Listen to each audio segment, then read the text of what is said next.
Okay, before we get started, I just wanted to give everybody a big, huge, healthy warning. The video that I'm going to be posting, even though it will be highly censored for YouTube consumption, is terrible. It's one of those videos you wish you could unsee. If you are interested in seeing the unedited version, I will be posting that to my Patreon, and I will link that in the description. It's memberships only, but the memberships are always set to 0 should you be interested, but I highly suggest you don't.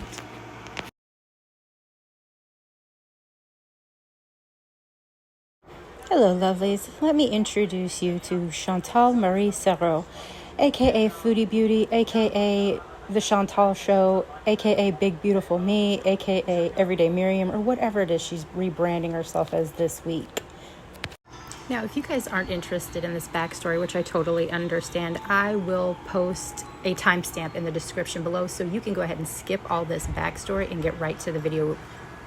Now, the extreme Cliff's Notes version of this story is that Chantal here was a mess when she was in Canada, didn't pay her taxes for a bunch of years, and burned all her bridges, met a gentleman on Tinder Global named Salah, who was a Syrian refugee living in Kuwait. So she scampered off over there across the world to join him in Kuwait, manages to alienate everybody that she comes in contact with, and break a whole bunch of laws over in Kuwait. And when the chickens finally came home to roost and she was under investigation in that country, she fled back to Canada in the middle of the night, and her handsomest man fled back to Syria lest he end up in the clink with her. Now, upon exiting Kuwait, she had a crying fit, saying that she could never, ever, ever reside in a place that stifled her creativity and her civil liberties and didn't give her the right to free speech that she was entitled to as a Canadian citizen, because for some reason she's under the misguided impression that as a Canadian citizen, her rights follow her wherever she goes. And now, as someone who has suffered the oppression that is Kuwait, she made the informed decision that she was going to go ahead and move to Syria. Now, do you, boo? Like, if you want to be ignorant, if you want to put yourself in harm's way, it doesn't affect me or my real life in any way, shape, or form. Where you have earned my genuine ire, however, is the refusal to acknowledge that the atrocities that have happened and are currently happening in Syria are real. In my humble opinion, this woman is tantamount to a Holocaust denier in that respect. She has been saying it's all Western propaganda and it's the Western news media, and that these things do not happen, are not happening, will not happen, especially will not happen to her as a Canadian citizen. And now, my dear, you have kicked in my front door. You are not going to deny these people's suffering, the torture, the ISIS rule, and everything else that they have gone through and are continuing to go through, simply because you are either being fed a line of bullshit by your husband, or because you just desperately want to believe that it's not true. Now, the video I'm getting ready to play for you is awful. It's atrocious. There's no coming back from seeing it or hearing it. Now, granted, like I said before, it's going to be heavily edited due to YouTube constraints, but you're still going to hear things, and I would highly recommend not watching it. But if you've made it this far, you're probably dug in and you're going to go the whole distance. But please do keep in mind that these men that are about to be slaughtered in this video, this ISIS propaganda video,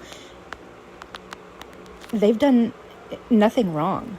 They were suspected of taking pictures of maybe possibly infrastructure or military installations and giving them to foreign governments. They specifically named the United States when ISIS released this video.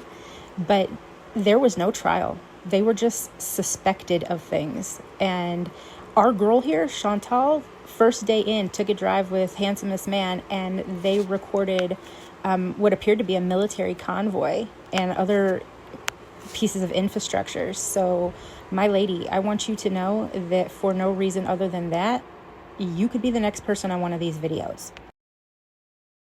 Okay, my lovelies, this is your very last warning before we start this.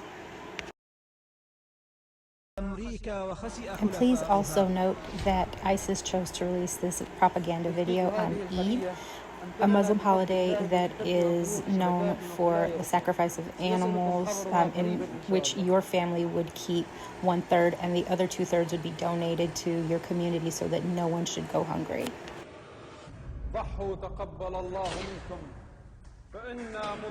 Now, for those of you that are going to end up watching the heavily edited version, they are leading the gentlemen into a slaughterhouse. They've got them all in the corner. Their hands are zip tied.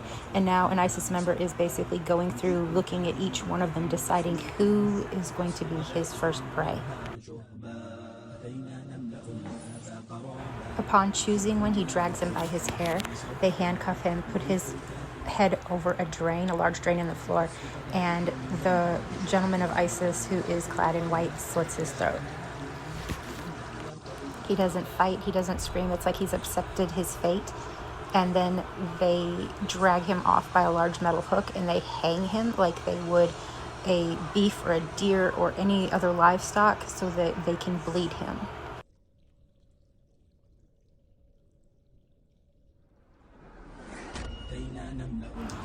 They grab the next man, drag him over to the same drain, and repeat the process over and over and over again. I believe they said that there were 15 men in this video. I've seen some reports saying that there were up to 25. It looks closer to 15 to me, but I could be wrong. Some of the men doing the slaughtering are dressed like butchers. They've got the little white hairnets on. They're wearing white from head to toe. And then as they leave, the gentleman just bleeding on the grate on the floor. There are scenes of gurgling from their throats. It's horrible. And now one big man clad in white drags over two of the remaining gentlemen and repeats the exact same process as they're having to watch other members that came in with them killed in front of them.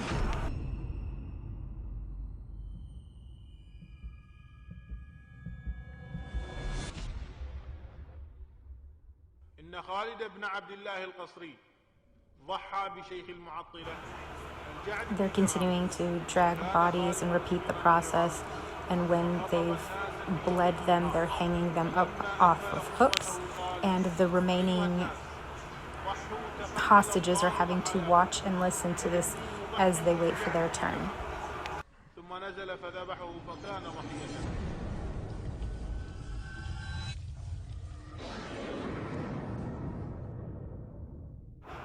There are bodies hanging everywhere. It is an absolutely horrific sight to see.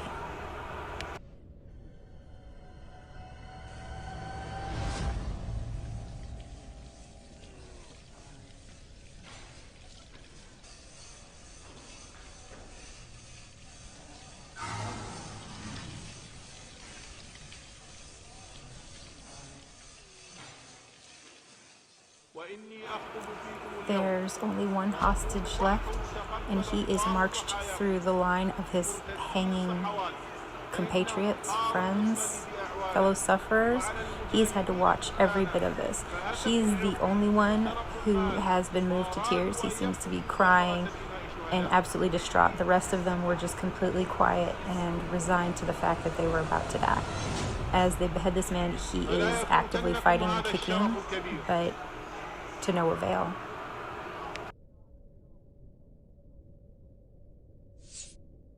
Chantal, I want you to know that this is real, and they don't care that you're Canadian, and they don't care that you're a woman. It would probably just make a better video for them to release to the public. You're in danger, girl. Stop being ignorant. Stop being stupid on purpose.